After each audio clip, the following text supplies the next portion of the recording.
कई viral videos ने megalodon sighting का दावा किया, मगर बाद में वो सब कुछ CGI या फेक निकला। दुनिया का सबसे बड़ा और खतरनाक शार्क। इससे कुछ साल पहले साल 2013 में साउथ अफ्रीका के एक कोस्ट के पास कुछ फिशरमैन ने पानी के अंदर एक बहुत बड़ा शैडो मूव करता देखा। आगे मुकाबले में आता है लिवियाटन मेलविली, एक प्री हिस्टोरिक व्हेल जो गोश्त खाता था। लिवियाटन का मुकाबला मेगालोडॉन से होता रहा होगा और इसको एक साइंटिफिक रिसर्च से प्रूव किया गया है। यहाँ पर मैंने दांतों का जिक्र इसलिए किया है कि मेगालोडॉन के स्केलेटन का कोई भी मुकम्मल हिस्सा आज तक कभी नहीं मिला। टी-रेक्स की बाइट फोर्स भी इंटेंस थी, राउंड 12,000 PSI के, लेकिन मेगालोडॉन फिर भी उस पर भारी था।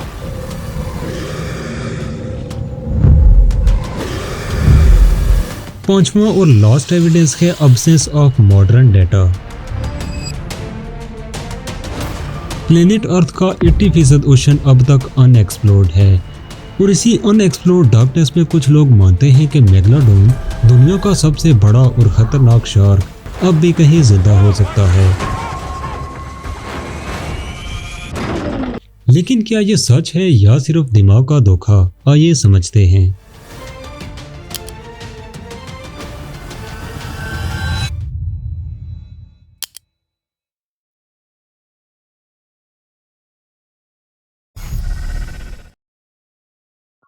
मेगालोडॉन का जन्म आज से करीब 23 मिलियन साल पहले होता है, जब समंदर गर्म, गहरे और जिंदगी से भरे हुए थे।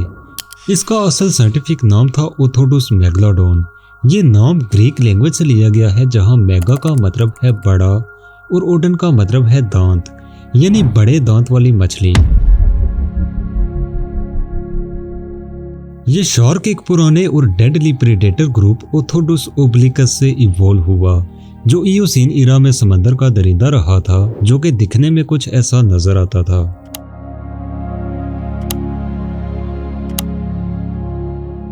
इयोसीन इरा एक ऐसा दौर था जो आज से करीब 56 मिलियन साल पहले शुरू हुआ और लगभग 34 मिलियन साल पहले खत्म हो गया। ये पैलियोजन पीरियड का हिस्सा है और इसे दुनिया का वार्म ग्रीन हाउस वर्ल्ड भी कहा जाता है। इस वक्त दुनिया का क्लाइमेट बहुत गर्म था, पोल्स पर बर्फ नहीं थी और ओशंस जिंदगी से भरे हुए थे। ये ईरा नए नए मैमल्स, बर्ड्स और मैरीन रेप्टाइल के लिए बिल्कुल एक पैराडाइज जैसा था। सन 2022 में Florida museum of national history ने मेगालोडॉन के फॉसिल्स का डिटेल्ड एनालिसिस किया। इस रिसर्च से ये पता चला कि हर नई जनरेशन में ये क्रिएचर और ज्यादा पावरफुल बनता गया। जैसे जैसे वक्त गुजरता गया, एवोल्यूशन ने इस मॉन्स्टर शार्क को हर एंगल से अपग्रेड किया। इसके दांत और भी तेज हो गए, जॉ स्टील जैसे स्ट्रॉन्ग और सेंसेस शिकार को पकड़ने में पहले से ज्यादा सेंसिटिव बनते गए। जब भी मेगालोडॉन का जिक्र होता है तो लोग अक्सर उसे एक डायनासोर की तरह समझते हैं, लेकिन असल में साइंस ने इस जायंट प्रेडेटर के बारे में जो कुछ भी जाना है वो सिर्फ और सिर्फ फॉसिल्स के जरिए, और उसमें भी सबसे ज्यादा दांत शामिल हैं। यहाँ पर मैंने दांतों का जिक्र इसलिए किया है कि मेगालोडॉन के स्केलेटन का कोई भी मुकम्मल हिस्सा आज तक कभी नहीं मिला, और उसके पीछे जो रीजन साइंस हमें बताती है वो ये है कि शार्क्स का जिस्म हड्डियों के बजाय कार्टिलेज का बना होता है, जो कि वक्त के साथ जल्द ही डीकम्पोज हो जाता है। इसलिए जो हमें सबसे ज्यादा मिलते हैं वो हैं उसके दांत, और वो भी इतने बड़े कि एक इंसानी हाथ से भी ज्यादा लंबे। कुछ दांतों की लंबाई तो 7 इंच तक भी देखी गई है। ये है वो मेगालोडॉन का सबसे पहला दांत, जो सन 1667 ईस्वी में इटली के एक टस्कैनी रीजन में मिला था। इटालियन साइंटिस्ट निकोलस स्टिनो ने इसे टंगस्टोन कहा, मगर बाद में काफी रिसर्च के बाद ये पता चला कि ये एक प्री हिस्टोरिक शार्क का दांत है। आज तक मेगालोडॉन के हजारों दांत अलग अलग जगहों पर मिल चुके हैं, जिनमें north America, south America, Europe, Africa और एशिया शामिल हैं।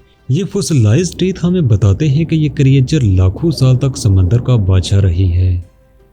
स्मिथसोनियन इंस्टीट्यूशन के एक fossil analyst doctor hence you की रिसर्च के मुताबिक एक मेगलाडोन के जॉ में 276 दांत थे जो 3 अलग अलग रोज में थे और ये दांत हर वक्त रीजनरेट होते रहते थे। इन फोसिल्स पर रिसर्च करके यूनिवर्सिटी ऑफ ज्यूरिच के एक प्रोफेसर ने अंदाजा लगाया कि मेगलाडोन की लंबाई 50 से 60 फुट तक हो सकती थी, यानी 2 मंजिला इमारतों के बराबर या फिर एक बड़ी बस जितनी। वजन की बात की जाए तो मेगलाडोन का वजन अंदाजन 50 से 70 टन तक था, जिसे एक बोइंग 737 जेट प्लेन के साथ कंपेयर किया जा सकता है। यानी समंदर में जब ये शार्क हरकत में आता तो ऐसा लगता जैसे एक ज़मीनी अर्थक्वेक हुआ हो। इसका जिस्म पावरफुल और स्ट्रीमलाइंड था, बिल्कुल एक मिसाइल जैसा। इसकी टेल एक बो जैसी थी जो इसे अल्ट्रा स्पीड से स्विम करने में मदद देती। साइंटिस्ट के मुताबिक मेगलाडोन हाई स्पीड और छुप कर हमला करने वाला प्रेडेटर था। इसके फिन्स बहुत बड़े और मजबूत होते थे जिन्हें वो डायरेक्शन और कंट्रोल के लिए यूज करता था। इसके मुंह का साइज इतना बड़ा था कि ये एक पूरे कार साइज्ड प्रोजेक्ट को निकल सकता था और इसका जॉ ओपनिंग एंगल 75 से 80 डिग्री तक होता था। मेगलाडोन के शिकार करने का अंदाज किसी आम प्रेडेटर जैसा नहीं था। यह जानदार अपने शिकार की प्लानिंग, टाइमिंग और एग्जीक्यूशन में इतना बेमिसाल था कि साइंटिस्ट ने इसे स्टेल्थ किलर ऑफ द सी का टाइटल दिया है। सबसे पहले मेगलाडोन के शिकार को सोचिए। ये कोई छोटी मछलियां नहीं बल्कि पुरानी वेल्स, जायंट सी टर्टल्स और लार्ज शार्क्स तक को निशाना बनाता था। जब भी मेगलाडोन अपने किसी शिकार को निशाना बनाता वो कभी भी सीधा सामने से हमला नहीं करता था। वो पहले समंदर की गहराइयों में छुपकर अपने शिकार को ऑब्जर्व करता, उसकी मूवमेंट, स्पीड और वीकनेस को समझता। फिर जब वक्त सही होता तो मेगलाडोन नीचे से या फिर शिकार के साइड से लाइटिंग स्पीड से निकलता और सीधा उसकी फिन या फिर टेल पर अटैक करता था।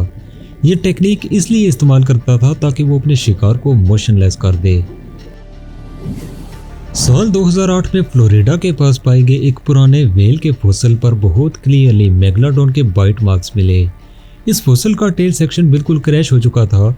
इससे ये प्रूफ मिलता है कि मेगलाडोन पहले अपने शिकार को डिसेबल करता था और फिर फाइनल अटैक करता था।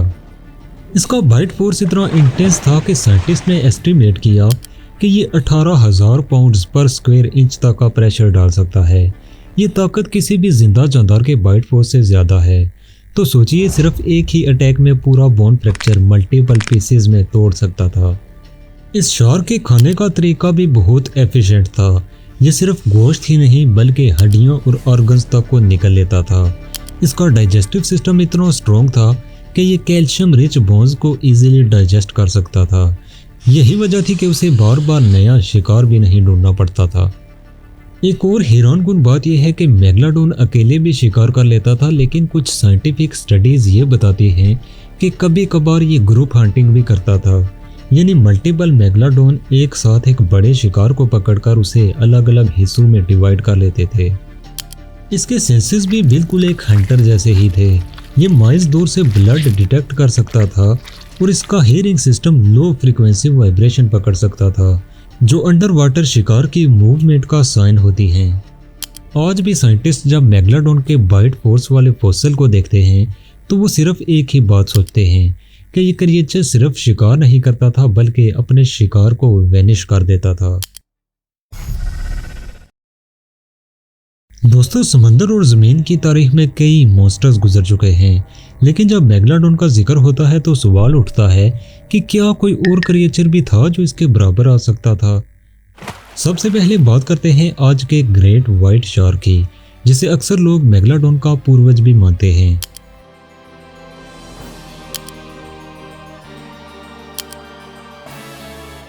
ग्रेट व्हाइट शार्क की एवरेज लंबाई 15 से 20 फुट तक होती है, जबकि मेगलाडोन का साइज 60 फुट से भी ज़्यादा होता था। और अगर बाइट फोर्स की बात की जाए तो ग्रेट व्हाइट शार्क का प्रेशर होता है 4000 psi, जबकि मेगलाडोन 18,000 psi तक का प्रेशर डालता था, यानी 4 गुना ज़्यादा। ग्रेट व्हाइट फास्ट और डेंजरस है, लेकिन मेगलाडोन के सामने वो सिर्फ एक बच्चा नजर आता है। आगे मुकाबले में आता है लिवियाटन मेलविली, एक प्री हिस्टोरिक व्हेल जो गोश्त खाता था। इसके दांत बहुत बड़े होते थे, लगभग 1 फुट के, और ये छोटी व्हेल्स का शिकार करता था। लिवियाटन का मुकाबला मेगलाडोन से होता रहा होगा, और इसको एक साइंटिफिक रिसर्च से प्रूफ किया गया है। साल 2008 में यूनिवर्सिटी ऑफ पिसा इटली के एक प्रोफेसर डॉक्टर अल्बर्ट ने एक साइंटिफिक स्टडी पब्लिश की। उन्होंने मेगलाडोन के बाइट मार्क्स और लिवियाटन के स्कल का कंपैरिजन किया। उन्होंने देखा कि लिवियाटन के स्कल पर गोल छेद थे। ऐसे निशान सिर्फ मेगलाडोन के पावरफुल जॉज ही छोड़ सकते हैं। इससे ये प्रूफ मिलता है कि इन दोनों के दरमियान असली लड़ाइयाँ भी हुई होगी और मेगलाडोन ने कई बार ऊपर हैंड लिया होगा, क्योंकि इसकी बाइट फोर्स और स्पीड दोनों ही ज़्यादा थी। अब बात करते हैं मेगासोरस की। ये एक मैरीन रेप्टाइल था जो लेट क्रिटेशियस पीरियड में रहता था, यानी मेगलाडोन से भी पहले। मेगासोरस का साइज 50 फुट तक होता था और ये भी ओशन का एपिक्स प्रेडेटर था, लेकिन उसका जिस्म और मूवमेंट एक क्रोकोडाइल जैसी थी, हैवी और ट्विस्टिक मोशन वाला। जबकि मेगलाडोन स्ट्रीमलाइन, फास्ट और डायरेक्ट अटैक स्टाइल का मास्टर था। मेगासोरस जोर लगाकर शिकार करता था, जबकि मेगलाडोन समझकर और स्ट्रेटेजी के साथ हमला करता था। अब एक हाइपोथेटिकल कंपैरिजन टी-रेक्स के साथ। ये दोनों जानदार अपने टाइम के एपिक्स प्रेडेटर थे। टी-रेक्स जमीन का बादशाह था और मेगलाडोन समंदर का। टी-रेक्स की एवरेज लंबाई होती थी 35 से 40 फीट तक, लेकिन मेगलाडोन उससे 50 गुना ज्यादा बड़ा था। टी-रेक्स की बाइट फोर्स भी इंटेंस थी, राउंड 12,000 PSI के, लेकिन मेगलाडोन फिर भी उस पर भारी था। हाँ, अगर ये दोनों जानदार एक ही वक्त एक ही जगह होते तो फाइट काफ़ी इंटरेस्टिंग होती, लेकिन इन्वायरमेंट अलग होने की वजह से ये दोनों कभी आमने सामने नहीं आ सके। साल 2016 में national oceanic and atmospheric administration ने मैरियाना ट्रंच के पास एक deep sea exploration mission launch किया, जिसका मकसद था डीप ओशन में लाइफ फॉर्म्स, जियोलॉजिकल एक्टिविटी और अनएक्सप्लोर्ड स्पीशीज का पता लगाना। मिशन के दौरान सोनार सिस्टम ने एक बहुत बड़ा और अनयूजुअल ऑब्जेक्ट डिटेक्ट किया, जो बहुत तेज रफ्तार के साथ पानी के अंदर मूव कर रहा था। एनालिस्ट ने डाटा रिव्यू किया, लेकिन ये ऑब्जेक्ट किसी भी नॉन मैरीन क्रिएचर से मैच नहीं करता था।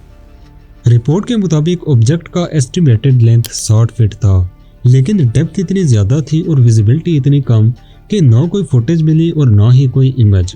फाइनल कंक्लूजन तक कोई भी नहीं पहुंचा। ये अनएक्सप्लेन्ड सिग्नल आज भी एक मिस्ट्री बना हुआ है और कुछ थ्योरिस्ट का मानना है कि ये शायद मॉडर्न टेक्नोलॉजी का पहला ग्लिम्स हो मेगलाडोन की वापसी का। इससे कुछ साल पहले साल 2013 में साउथ अफ्रीका की एक कोस्ट के पास कुछ फिशरमैन ने पानी के अंदर एक बहुत बड़ा शैडो मूव करता देखा। जब उन्होंने अपने बोट के सेंसर्स और डेप्थ एस्टिमेट के जरिए एनालाइज किया तो अंदाज़ा लगाया कि यह शैडो कम से कम भी 50 फीट से ज़्यादा लंबा है। मगर सबसे बड़ी बात, ना कोई वीडियो रिकॉर्ड हुई और ना ही कोई तस्वीर ली गई। ये सिर्फ एक जुबानी गवाही थी जो साइंस में प्रूफ नहीं समझी जाती। लेकिन फिर भी ये इंसिडेंट उन अनएक्सप्लेन्ड इनकाउंटर्स में शामिल हो गया जिन्होंने एक सवाल को दोबारा जिंदा कर दिया कि शायद मेगलाडोन अब भी कहीं जिंदा है। क्रिप्टोजोलॉजी एक ऐसा फील्ड है जो उन क्रिएचर्स को स्टडी करता है जो ऑफिशियली डिस्कवर ना हुए हों। इसका कहना है कि अगर जायंट स्क्विड जैसा रेयर और मैसिव क्रिएचर समंदर की गहराइयों में जिंदा रह सकता है, तो हो सकता है कि मेगलाडोन भी कहीं किसी अनट्रेंच या फिर डीप सी केव में जिंदा हो। ब्रिटिश क्रिप्टोजोलॉजिस्ट डॉक्टर मैक्स ने साल 2021 में ये थ्योरी प्रपोज की कि हो सकता है कि मेगलाडोन एवोल्यूशन के थ्रू अडॉप्ट कर गया हो और उसका साइज स्लाइटली छोटा हो गया हो ताकि वो सरवाइव कर सके, मगर ये भी कोई सॉलिड एविडेंस नहीं है। मगर अब आइए देखते हैं साइंटिफिक रियलिटी। साइंस के पास कुछ लॉजिकल रीजंस हैं जो ये प्रूफ करती हैं कि मेगलाडोन एक्सटेंट हो चुका है। सबसे पहला एविडेंस है फॉसिल्स का। मेगलाडोन का सबसे नया फॉसिल पोस्ट 2.6 मिलियन ईयर्स पुराना है। उसके बाद कोई भी मॉडर्न या फिर फ्रेश फॉसिल नहीं मिला। ये फॉसिल दुनिया के हर कॉन्टिनेंट में पाए गए हैं सिवाय एंटार्क्टिका के, लेकिन पोस्ट 2.6 मिलियन ईयर्स कोई नया टूथ या फिर स्केलेटन का पीस रिकॉर्ड नहीं हुआ। ये एक्सटेंशन का सबसे स्ट्रॉन्ग साइंटिफिक इंडिकेटर है। दूसरे नंबर पर जो एविडेंस है वो है ओशन कूलिंग का। प्लीयोसीन इपोक के दौरान अर्थ का टेम्परेचर चेंज हो गया था। ओशन टेम्परेचर 7 डिग्री सेल्सियस तक गिर गया और मेगलाडोन जो ट्रॉपिकल और गर्म पानी में रहता था उसके लिए ये सडन कूलिंग बिल्कुल एक डिजास्टर जैसी थी। यूनिवर्सिटी ऑफ ज्यूरिच के रिसर्चर्स ने आइसोटोप एनालिसिस के जरिए ये प्रूव किया कि मेगलाडोन मोस्टली गर्म पानी में रहते थे। टेम्परेचर गिरने पर उसका मेटाबॉलिज्म डिस्टर्ब हुआ और इतने बड़े साइज का क्रिएचर ऐसी कंडीशन में सर्वाइव ही नहीं कर सकता। तीसरे नंबर पर जो एविडेंस है वो है फूड चेन कोलैप्स का। मेगलाडोन का प्राइमरी शिकार छोटी और मीडियम साइज्ड व्हेल थी, लेकिन ये व्हेल्स एक्सटिंक्ट हो गई या फिर कोल्ड रीजन में माइग्रेट कर गई। इस वजह से मेगलाडोन का फूड सोर्स ऑलमोस्ट खत्म हो गया। बिना शिकार के एक सुपर प्रेडेटर भी भूख से मर सकता है।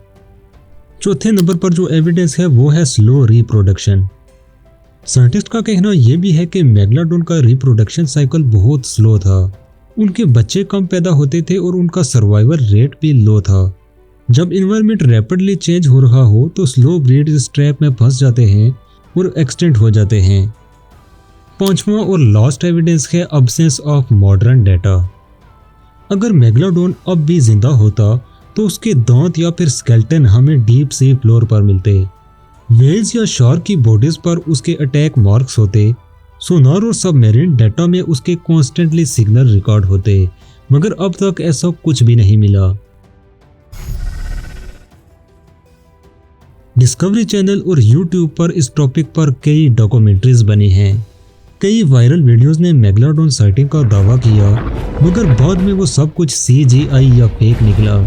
इंसानी क्यूरियोसिटी और अनएक्सप्लोर्ड ओशंस इस मिथ को जिंदा रखे हुए हैं, मगर साइंस की रोशनी में मेगलाडोन अब सिर्फ फॉसिल्स रिकॉर्ड और इमेजिनेशन का हिस्सा रह गया है। लेकिन जब तक समंदर का हर कोना एक्सप्लोर नहीं हो जाता, ये सवाल जिंदा रहेगा कि मेगलाडोन वाकई एक्सटिंक्ट हो चुका है या फिर अब भी समंदर की गहराइयों में जिंदा है।